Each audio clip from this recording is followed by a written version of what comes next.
interview tips, right? I don't think we need to go through all this stuff. This is kind of like real basic. If you're not doing any of these, like, you need to have a serious reflection, check in the mirror, right? If you are not on time, like, come on. And then one of the, so here, actually, let's just go through them. So if you are invited for an interview, have we not beat this to death? You're going, even if you don't want it.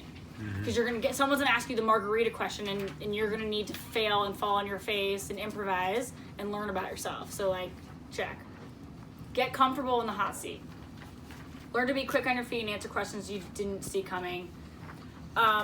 Clothing, I feel like most of you are all very well dressed, but like, just, sorry, Bev, can I call you out, girlfriend? She wore a bright pink shirt. I found it really distracting when we had coffee. Not that she was interviewing with me, but I'm like constantly in like that mode. Just like nice, crisp, white button down, do the sissy to her outfit.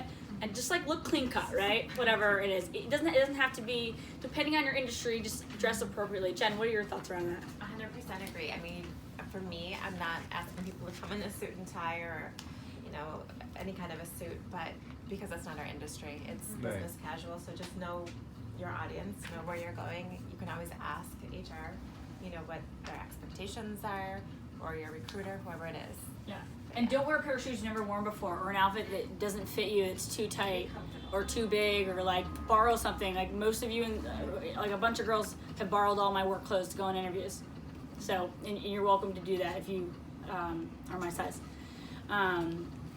Maybe do a run through, get the lay of the land. For those of you who identify with the like, oh, I have so much anxiety, I can never do it. Like, do a run through. Wake up on Tuesday.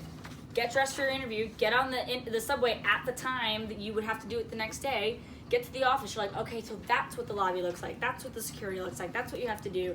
And then you have some peace, because when you go back tomorrow or whatever day it is, now some of you don't need to do that because it's not a big deal, but those of you who feel that in your heart, like, that's allowed, you can do that. Don't do it on Saturday because the traffic will be different. Do it on like another crazy day, okay? Be punctual, we already talked about that. This is interesting. Who's talking more? Is it appropriate for you to be dominating the conversation, or should they be, or are they dominating so much that you don't get a chance to share about yourself? So what do you do? So I'm always of the mindset if the other person is talking more, that's probably a good thing because it means you're being a really good listener. But if you're looking at the clock and you're like, okay, it's been 27 minutes and I haven't said a word, like you could say something along the lines of, is there anything I could tell you about my background that doesn't identify itself in the resume? So then you have a chance for them to ask you a damn question, maybe, right? But the other thing is, if the person's talking so much, do you want to work for that person? I don't know. Maybe you do, maybe you don't. But this is more geared towards like those of you who identify with the verbal vomit. You get nervous, you fill in the silence with more words. Silence is your friend. So just kind of in your mind, think about, are we having a nice conversation? Because if you're talking the whole time, the other person's miserable. It's so important. Yeah, tell me. I would just stress that so much. I recently interviewed a candidate who, she talked so much where I've never actually done this before, but I gave her live feedback. And I said, one of the biggest attributes we look for here at our company, and she was actually interviewing for an assistant role for underneath me, and it wasn't going to work, but I gave her feedback that, listen, you need to have better listening skills. I said it a little bit more tactfully and kinder, but it's so important that you listen and then wait to ask questions, because honestly some of your questions may get answered, but take the lead from who you're interviewing with. Yeah. And honestly, like, everybody has a little bit of an ego going on, so when they're the interviewer and they're talking, there's like a pride that's happening, and if you interrupt or you talk too much, you're actually hurting their pride, and that's their problem, of course, you know. So I know that's what some of you are thinking, but the reality is that, you know, if they walk in the room like very confident, which an interviewer always will, then like you need to allow that person to have the higher position, because frankly they do. Right. So I just wanted to go, I wrote these down. These are all the questions I ask. So I do like so many phone interviews, it's exhausting. So this is I literally get them on the phone, and sometimes when they're talking too much, hey, can we actually start now? Because I have a list of questions and you're still talking about something I don't want to hear about, you know? And they're like, You say it just like that. I've gotten some feedback. It's a little brash. No, but like for me, I'm doing 15 minutes, 15 minutes, 15 minutes, 15 minutes. I'm covering like 57 roles, and I have to do this for like 10 different teams. So like my time is, and I'm like I'm half listening because I'm spending so much time texting you guys back, right? So like, okay.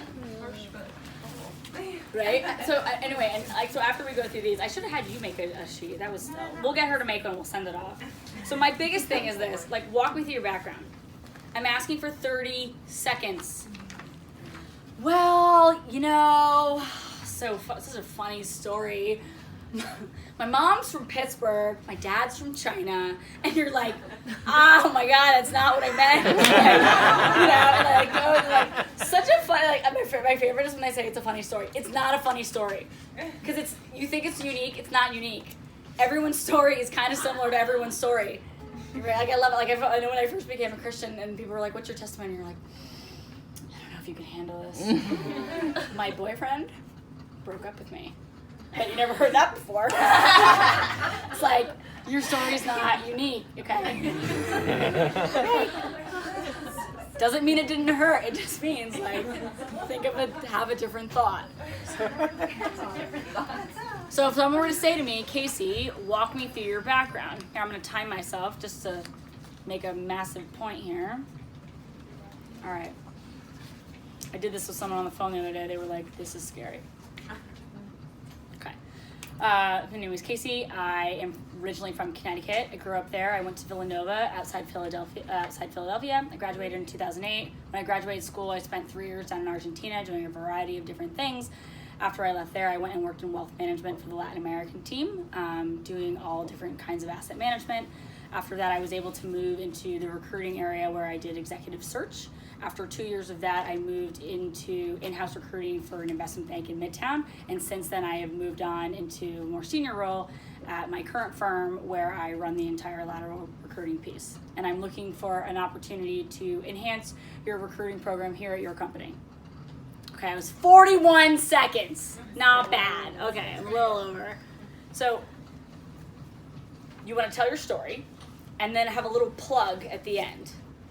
Right? Did you hear that last part? And what I'm looking to do next is to enter an organization where I can add value and blah, blah, blah, blah, blah, fill in your blank, right? So, and the point of that is to take the attention off of yourself and on to them. And the reason you do that is because now they're going to ask you another question.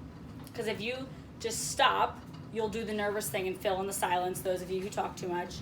Or the other person will be caught off guard and not know what the next question is. So if you say, and I'm looking to get into a company where I can add value going forward, and then it kind of gives them like an opportunity to go, okay, great, that's really interesting. I appreciate you doing that. And then they'll go, so tell me about when you moved into executive search. What was that like? Why did you make the switch? Now I can talk to that point, right? And then my next question, so I always ask, what are you looking to do next? Guess what the answer is? Work here. Well, I'd really love to get into oil and gas. This rule's for, like, semiconductors. Yeah, I mean, that's fine, too. You know what? We don't even need the 15 minutes. I am done. So, like, whatever the job is at hand, you can, and if you don't know how to say directly that, you could say, I'm just really looking for an opportunity to use my skills in a, new and different and exciting. This is not a good answer. Trying to think. Give me who's interviewing like tomorrow? Does anyone have an interview tomorrow? Bianca does. You do. What's your interview tomorrow? It is a junior paralegal role at a tech/media company. Okay, perfect. So you could say, in my next opportunity, I'm looking to use my legal skills and background to add to a new kind of interesting company. I've read up on you guys. I see that you're moving into a lot of different spaces.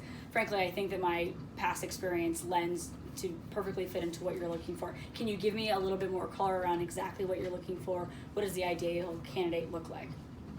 Sorry, I should have recorded that. Does that make sense? Mm-hmm. Is that okay? Mm-hmm. Is that okay? So like every time you answer, you are asking another question. You're trying to get like more information. I'm always like, I did this with somebody this week, I forget, but the goal in some of the questions is to get them to tell you more about the role before you share your background, because once they tell you what they need, you use parallels of your background to them. Because I don't care what you've done. What I care is what you can do in the future for me that you've already done. So there might be 10 bullets on your resume that don't matter for what I need, but there's 2 that are absolutely 100% relevant to me. Those 2 bullets should be only talked about the whole time. Any questions around that? Does that, am I not being, I don't know, am I being scary and unclear? No. Clear and happy? Yeah. Good, okay. What is it that you're looking for? Can you draw parallels of your needs to your background? Okay, so I love the word parallels because I really want to just extract why you add value. So that's a question that I ask. Where do you see yourself in the short term? If you were a junior person, like I'm always afraid you're gonna leave before 2 years. Now some people have the guts to just admit they're gonna stay for 2 years, and sometimes that's an okay answer to the question. You have to use wisdom around when is that relevant or not. But my answer has always been, since I was 23 till now, and they say, you know, what is your short-term goal or your long-term goal? And my answer is always the same. Listen, I love recruiting. I know I'm good at it. I've been doing this for quite a bit of time. This is what I studied for. This is, I just look to do this. So my long-term goal, I don't know, doing something awesome. But in the short term, I just want to get to a really great company that's hiring great people that people want to work for. It's a pretty honest answer. Who wouldn't want to work for a great company? I want to work for a really crappy company that does nothing that's going out of business. You know, like, are you guys filing bankruptcy anytime soon? You know? Why do you think you'd be good at this job? And I know this is like a real tricky one. And again, you want to go back to kind of the first response I just gave you. It was just around, you know, actually, hang on, why don't I let you jump in? Like, what are your thoughts on some of these questions? Like, what are some of the things that you kind of No, I jump think into? these are honestly all relevant questions, good questions. Yeah. I don't think I would change anything. Cool. All right, so perfect. There we go.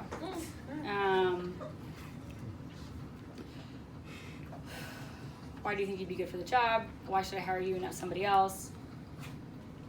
I think the goal in this is that when you're having a conversation with this person, they're asking you all these questions, and the goal is you're like, listen, I just want to get into a company where I can learn and I can add value day one. Listen, I'm a really hard worker, and I know everybody says that, but I'm genuinely, if you give me 10 things to do, I'm going to do 12, and I'm going to make it happen. I'm detail oriented, even if it's not true, because guess what? It's probably not, unless you're Aaron. Aaron's very detail oriented, but the rest of us are not. But you always say that you are, because that's an attractive quality, because usually I'm going to give you all the stuff I don't want to do. What does this role entail? Making my life easier. And how do I do that? I don't know. Can you read my mind? You know? The girl who works for me now, the poor thing, she's like, Case, don't get mad, but you didn't tell me how to do it. And I'm like, why don't you know? And she's like, you didn't tell me. But she finally has the guts to ask now, so that's good. That's good. I'm a horrible manager. That's good. Can I ask you something? Yeah. I had an interview, and what threw me about it, this wasn't recent, and this is a long time ago, but they said to me, what areas can you improve in? They wanted to, and they want worst case scenario, and I'm teaching, okay? So they're like, what's your worst case scenario with a student? And so I was thinking about, students I've had, but I haven't had many bad experiences with students. So I was really a little bit stumped, and then I kind of talked. But do you ever ask questions like that? I don't, because I think that just puts people in jail. Yeah. I can tell if you're bad. Yeah. Like, I don't need you to tell me if you have a weakness. I can see it. You know, we talked about this last week or 1 week about you think that you're hiding all your weaknesses. Like, sorry, I can see them. I know where your weaknesses are. I know where you're insecure. I know what's uncomfortable. It's written all over your face. It's written all over my face, right? You guys can see it. So I don't need to ask that, but I think that insecure punk people ask that question, or people who just don't know how to interview, like what's your... Now, I do think that what was challenging about your last role, I think that's a fair question. Like, if I were someone to say to me what was challenging about my last role, I would just say, getting things approved.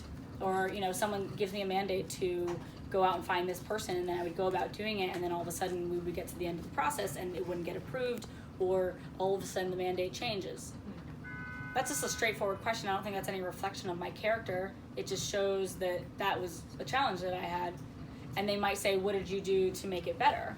And you can say, listen, I'm a team player. I walk in, I try and do the best I can, but if the role isn't available, you know, maybe I could have had more meetings with the hiring manager to be up to date on whether that role was still relevant. Maybe that's something I could have done. Now, I don't think I've completely shot myself in the foot, because I've kind of shot that guy, right? But it's still like honest feedback. But if someone does ask you the weakness question, did you ask the weakness question? You think it's shooting someone? It's not fair. I usually highlight strengths as people highlight their strengths. Yep. As it I love relates you, to the Erin. position, but not weaknesses. So I do the same. Like, what do you think you're good at, right? Yeah. I just went up this, I was totally thrown. I didn't expect it, and I was like, okay, what do they want me to say? You know, and it was like at least, I think there were at least 5 people. I've had interviews with as many as 10 people at a table. Like, because teaching, I guess they really want you to have the credentials, and I'm just like, some of them were my friends, others I've never seen before in my life, and I was just, So since we're in a safe place, if you were just honest, Yeah. what is a weakness? If you had to, you have to pick something. Just I think at that I wanna time see it if I can probably spin would have it, that's been, I'd only been teaching a couple of years, so maybe it was experience, but on the other hand, I hadn't, because I had been working with this college for like 7 years. So if I had thought about it, I would have asked colleagues before, what are they looking for when they ask that? Because they're talking about something very specific. They're not talking about everything. okay. So you So I would have actually done more research. you are okay. Yes, I love when God does this and He's like tease it up and makes it perfect for me. Like, so that's what I've always told when I was in executive search and we would send people out on these interviews, and they would say, well, how do you answer the weakness question? And the answer was always the same. You know, I haven't worked for this particular company before, so I don't know the ins and outs and policies and what red tape you have to go through. So I think that the experience that I'm bringing from my current company is really valuable to what you do. But the reality is I just haven't done your exact role before. So I think that it's just going to take some time for me to get used to how the company runs and how you guys do things. But, you know, I'm totally up. I've always been flexible and can adjust what I need to. Did I tell you a weakness? I don't think I answered the question, but I punted it. Raise your hand if that made sense, or didn't make, or I don't know, one of the two. That's a great answer. Does anyone like not get what I just did? Like, if you are interviewing for a job and you do not have the job, you don't know how to do it. You know how to do parts of it. Like my dad always told me, he's like, always speak with authority when nobody else knows what's going on. So if they offer, if the job is this, I am just acting like I can do it. Even if in my heart I'm like super insecure and don't think I can do it, you're doing it anyway. So the answer is, I haven't done this before. I've done aspects of it, but I'm ready to take on more. That's why I'm here. I'm growing. I'm looking to get promoted. Like, that's how you do it. Cool. What about you? What do you think? I agree. In fact, there's a really good book. I don't know if you've read it before, but it's Lean In by Sheryl Sandberg, and she actually talks about What is it? those points specifically. Lean In by Lean Sheryl In. Sandberg. Yeah. We'll put it on the chat. It's really thank it's you. really good. It's very Really good. empowering. You don't want to check every box when you're in a job or when you're taking a new job, because you want to learn and grow, and they should want that from you too. Otherwise, if you're just coming in completely level, you have all the boxes checked, are you going to be thriving in that role? Probably not. Yep. There's another question they usually ask for. I've seen it asked a lot. I don't ask it, but a lot of people do. If you had any problems that you can mention, and they usually ask you how you got over them, and they usually are looking for the worst answers. Like in my field, in hospitality, the worst thing you can say is like bring up a like sexual harassment kind of situation, or when you don't get well with the manager, that's an authority problem or stuff like that. But is there an answer that looks good? Because I know the bad answers in my field. But So it's always important to identify what the wrong answer is, and then be like, hey, can't go there. And it's okay that it happened, but it's just, once you get the job, then you can wear the ridiculous outfit. It's like, you know, it's like I always wear like chunky earrings and stuff, but when I went on the interview, now I work at a bank, right? I don't work in a creative atmosphere, so I don't wear like bright lipstick, or like I want to, I just can't in my field. But once I got the job, now I can do it, because now the job is mine and I got a W-2 and I can do whatever I want, right? But when you don't have it, you gotta play by, you know, some BS set of rules. So that's that thing. But in order to answer your question, I would pick like a light challenge. you know, I had a disagreement with my manager on which day we were going to, you know, distribute the product, and you know, I ended up being prepared 2 days earlier than I was supposed to be. Right? I don't know. What do you have an answer for that? That's like something I'm coming to mind with. Honestly, I would think of something you had a disagreement with someone on, but it wasn't like, it was just like, you know, work as, you know, as it is. Do you have an answer, Sergio? It's a very Well, not exactly an answer, but what I was told and what I've actually, because I've had that question asked quite a few times, and usually I can refer to a few examples, and one of my previous jobs where I actually did have a huge disagreement with somebody from that I was working with, and the way that I was told to answer would be that, you know, if there's no something that we cannot resolve individually, then we involve the manager or the chain of command basically from then on. That's not bad. That's not bad. So I know, so like you're in an industry where I feel like a lot can go wrong that can be pointed at you because yours is like a physical input of a product, and if it doesn't work, it's very visible, right? Whereas like a lot of us work in more service industries, so you can't actually see something physically broken, right? So, shoot. On the spot. Because in customer service, they can like basically try and turn it against you. So if you say the customer is right, they're gonna say yeah, but you have to protect the company. If you say the company is right, they say yeah, but the customer is always right. If you side with, I don't know, whatever you do, you can answer wrong. So I'm thinking about like, what can I give them like a generic answer? Like, what can you say? 'Cause I have So you recruit, you said chefs, right? I do, So yeah, they do it for hospitality. like private households. Yeah, I do Got hospitality it. in A general. lot can go wrong, I feel like, in that industry. The way I've always heard that question maybe back in college too, and how they framed it to us was that it's an opportunity for you to show how you handled it. Yeah. So I never really thought about it like that, but that's a good point. I mean, thank God I didn't, because I'd probably be so nervous. But when they said stuff like that, I was always like, okay, here's my chance to tell how I fixed it. How did I solve it? Instead of like, you know, thinking, oh, they're gonna crucify me for saying this or this. It was always, how did I resolve it though? that's good. Yeah, that always made it easier for me to like frame it and deliver it. I'm gonna think about that and come back to you, but I think that if that is unique to your story, like I need to, the thing that's hard about me sitting here and just like throwing answers out is that if I know your story, then I can tell you what's unique to you, right? So like my story's not your story, so it's not, like it's gonna, like a lot of you have been really great about emailing me and texting me and just keeping me up to date on what's going on, or like Monica wrote an email the other day and she goes, this is what I'm gonna say, do you think it's okay? And I rewrote it. Just a little bit softer, just a little bit different, saying the exact same thing in a different way. And like, I think I couldn't have done that if I didn't know the context of what her situation was, what she explained to me. So I think that it's like kind of on a case by case. Do you mind answering more about the last question here? Where else are you interviewing? Partly just because if we are interviewing at 10 different spots a day, a week, whatever. Live. Sorry. Oh, yeah, I mean, that's helpful. So- I'm not good at lying, so that's really Sorry, don't lie. That's not what we do. We're Christian. So the reason I put that is because I work in investment banking and I want to know if they're interviewing like our competitors, Sure. right? Yeah, yeah. So But if I'm doing that, I'm taking the leverage you guys against each other anyway, and I wouldn't tell you. So two things can happen. One is you can tell me too much, and I'm like, oh, they should go work there. Like she should just do that. Yeah. Or it pushes me to move faster. Okay, that's helpful. Like I had someone call me the other day, and they're like, hey, Casey, I don't want to put any pressure on, but you know, someone advised me that I should call you. You know, I do have an offer from another firm. Where is it from? It's another boutique shop. There's only 3 boutique shops on the street. You need to tell me which one it is. And he goes, do I? He doesn't. But I'm pushing him, right? Sure. And he decided not to tell me, so now I like him even more because I'm like, okay, this guy knows what he's doing. And I said, okay, when do you need to respond back to his offer? He could lie to me and say tomorrow or next week.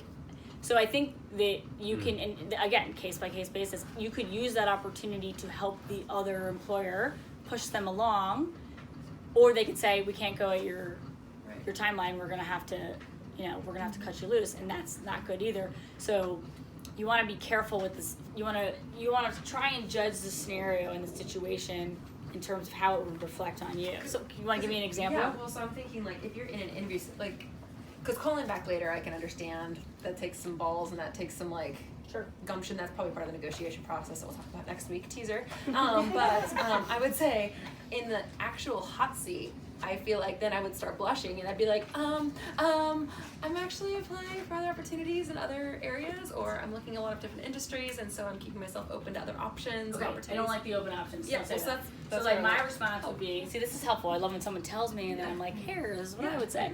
Is I would say, you know, listen, I'm really excited about getting a new opportunity. This is something I've been thinking about for a while. It took me a long time to, you know, pull the trigger because, you know, it's always hard to know what the right time of year is to make a move. I think I've kind of identified a couple of companies similar to yours that I think would be a good place for me, but, you know, really kind of taking my time.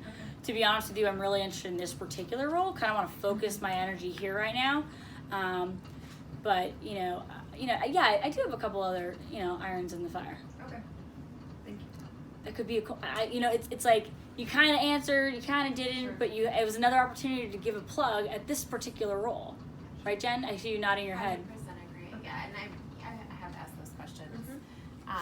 And the response I hope to get back is more of an enthusiastic response about the position that they're currently being interviewed for in our company.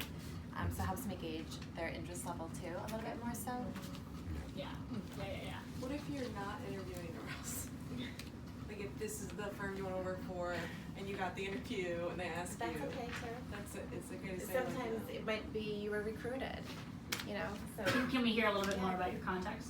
I got one phone interview, and we've been in contact over the past week, and I, would really like to work there, so. Sure. I don't know if there's like another step, an interview is like 45 minutes. I don't Sure. know if that was like. That's good. That's a long time. I never spend 45 minutes with anyone I don't like. Well, I Dead don't know if that serious. was the interview though, I'm like a little confused about that. So that's a great follow-up question. Next time you have a chance to talk to them, you could say, I would love to hear how what are the next steps in the process. I'd love to just get a timeline as to what you guys are thinking. Okay. And that's a fair question to ask. And that might allude to that you are looking at other places. I would question why this has to be the end all be all, because if you don't get it, not that you won't, I hope you do, but it wouldn't hurt you to maybe have a couple other things going on. Now I know that that's seasonal, right? Sometimes you have 10 interviews like our friend in the back here, or maybe you just have one, right? So I think it's seasonal a little bit.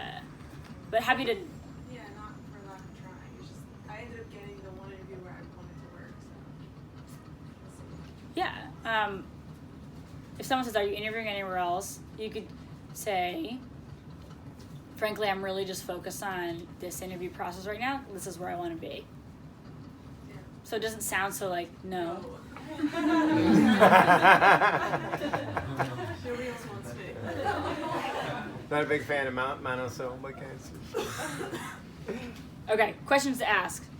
So when Ching was interviewing at a company, I did a little research on her company, or the place she was working, and I said, so if you look at IE, I noticed that your brand is sold in many different outlets, Dillard's, Amazon, Macy's, Bloomingdale's. Which outlet is the brand best selling in? What do you think the future of selling this brand is going forward?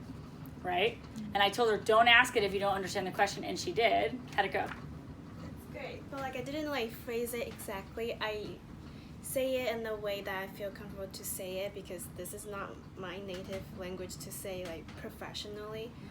And I say it comfortably, and then the creative director, she was pretty happy about I asked this question, and then I feel comfortable about I feel like I got this interview because I asked the right question, not like a really dumb question. For example, what's the challenging role of what is challenging of being a designer? Like it's very simple. It's like kind of like a question that everybody asks. But this question, I feel like I actually did do a research before the interview about this company. Yeah. So let's say you have an interview with that person that never stops talking, right? This is your one shot to prove that you did research by asking the question. Happy to you guys run all the questions by me that you want. But just type in the company name and like click news on Google, and whatever the first thing that pops up, there's always a way to say, oh, I saw that this thing come out in the news. What is your take on, what the company might do going forward? Whatever that might be. Now, if you don't have time to do a Google search and you're like literally on the run, you can ask questions like, you know, I always revert back to if the person hasn't told you a lot about themselves, ask them. How did you get into this role? I'd love to hear your journey and career path, right? You could learn a lot. Maybe you're not going to get the job, but you could learn about how that person kind of went on their path, right? This is my favorite question. What is your biggest pain point right now, not having this person in the seat? Again, back to the previous stuff. I'm hiring you for a reason because something's not working. Something's broken or there's too much on my plate. You need to find out what they're in pain for so you can speak to it. Right. Your hair looks great, Leon. Here, listen, we're like already past 9:30 and I want to eat cake. So guys, look at these questions. Should we go into one of them more in-depthly? Is there anything that we want to talk about? I want to go to cake. You want cake? Okay, hang on, real quick. Final comments. Thanking them for their time and asking for next steps. You have the right to know what's happening and what, yeah. I have a question. So I actually asked what are the expectations of me in first 6 months to the creative director, and then I got a feedback from my recruiter saying this is not a good question to ask because it makes her feel like I only want to stay here for a short term. So what do you? So she's basically saying, I had told her to ask what the expectations of the role were in 6 months to a year. Maybe I forget, did I write that improperly? Like, I think it's important to ask the question, where do you see this person in 6 months versus where do you see this person in 12 months? So you get, especially if you're super junior, right? Like, where do you see this role going forward? And I want to be careful that you use that in certain contexts, because if it's a temp role, you want to be careful that, because frankly, we should have a whole class on how you temp, because they want completely different answers. You're not allowed to have any aspirations. You're not allowed to have any goals. But we can go into that. That's unique to your season. Did I not answer your question? Cool. All right.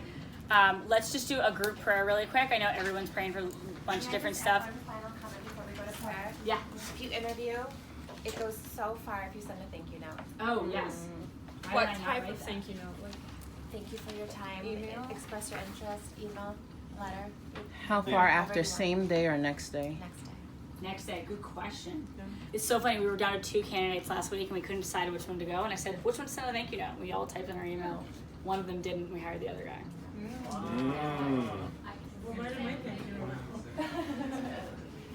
Cool.